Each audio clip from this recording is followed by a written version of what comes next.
你好，这是流日生活，来自日本富山市。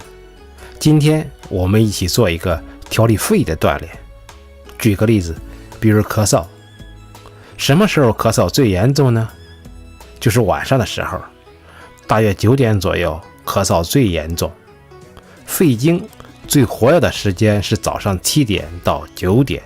我们养肺呢，不仅仅要调理我们的肺脏，还要注意我们的肺经。